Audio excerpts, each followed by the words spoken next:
সরকারের দুর্নীতি ও অর্থনৈতিক সংকট সামনে রেখে মাঠের কর্মসূচি নিচ্ছে বিএনপি।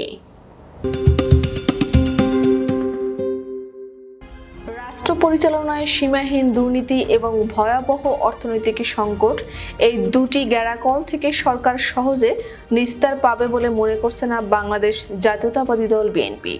তাই দুর্নীতি ও অর্থনৈতিক সংকটকে সামনে রেখেই আগামী আন্দোলনের ভিত্তি গড়তে মনোযোগ দিতে চান দলটির নীতি নির্ধারণী নেতারা। সর্বশেষ ৩ জুন অনুষ্ঠিত বিএনপির স্থায়ী কমিটির সভায়ও এ দুটি বিষয়ে আলোচনা হয়। সংশ্লিষ্ট দায়িত্বশীল সূত্র জানিয়েছে, সরকারের দুর্নীতির বিষয়ে একটি আনুষ্ঠানিক সংবাদ সম্মেলন করার প্রস্তুতি নিচ্ছে বিএনপি। এরপর খাত ভিত্তিক দুর্নীতির খতিয়ান তৈরি করে তা সারা দেশে বিতরণ সহ ঢাকায় সভা সমাবেশ করা হবে। তবে কোনো কর্মসূচি এখনও ঠিক হয়নি। ঈদুল আজহার পর কর্মসূচি মাঠে গড়াতে পারে বলে জানা গেছে।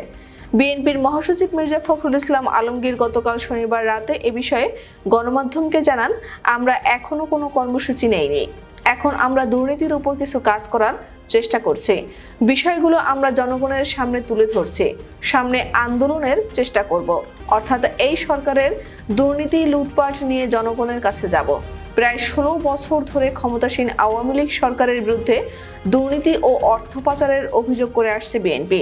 দুর্নীতি বিরোধী আন্তর্জাতিক সংস্থা ট্রান্সপারেন্সি ইন্টারন্যাশনাল সহ বৈশ্বিক বিভিন্ন প্রতিষ্ঠানের গবেষণা জরিপ ও তথ্য সরকারের বিভিন্ন ক্ষেত্রে দুর্নীতি ও বিপুল অর্থ পাচারের ঘটনা প্রকাশ পায়।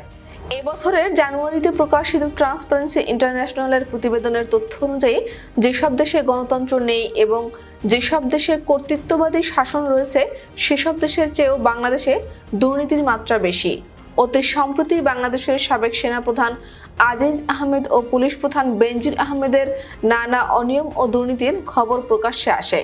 গতকাল ঢাকায় এক মানববন্ধন কর্মসূচিতে অংশ নিয়ে প্রশাসনকে এখন ব্যবসায়িক প্রতিষ্ঠান বলে মন্তব্য করেন বিএনপির স্থায়ী কমিটির সদস্য গয়েশ্বর চন্দ্র রায়।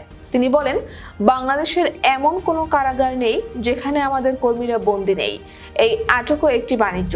ধরে আনতে পারলে বাণিজ্য, আত্মীয় স্বজনেরা দেখা করতে টাকা, খাবার দিতে টাকা, আদালতে এলে রিমান্ডে না নেওয়ার জন্য টাকা, এরকম অনেক খাত আছে। জনগণের নিরাপত্তার জন্য নয়, খুনি দুর্নীতিবাজ ও লুটেরাদের রক্ষা করাই যেন প্রশাসনের কাজ। বিএনপির নেতারা মনে করছেন, দেশের সেনা ও পুলিশ বাহিনীর সাবেক 2 প্রধানের এ ঘটনা সরকারের ভেতরকার দুর্নীতি ও ক্ষমতার অপব্যবহারের প্রতীক হয়ে ধরা পড়েছে এবং তাদের সম্পদ ও কৃতিকলাপ এখন মানুষের মুখে মুখে আলোচনার বিষয় হয়ে দাঁড়িয়েছে। এমন প্রেক্ষাপটে দুটি ঘটনাকে বর্তমান সরকারের দুর্নীতি ও নিপীড়নের প্রতিচ্ছবি হিসেবে তুলে ধরতে চায় বিএনপি।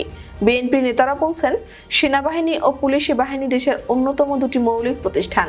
তাদের অভিযোগ, এই দুটি প্রতিষ্ঠানের সাবেক 2 প্রধান তাদের দায়িত্ব পালনকালে গণতন্ত্র ও ভোটাধিকার ফোরামের আন্দোলনে সরকার বিরোধী মতের মানুষেরা রাজনৈতিকভাবে নিগৃহীত ও সীমাহীন নির্যাতনের শিকার হয়েছেন।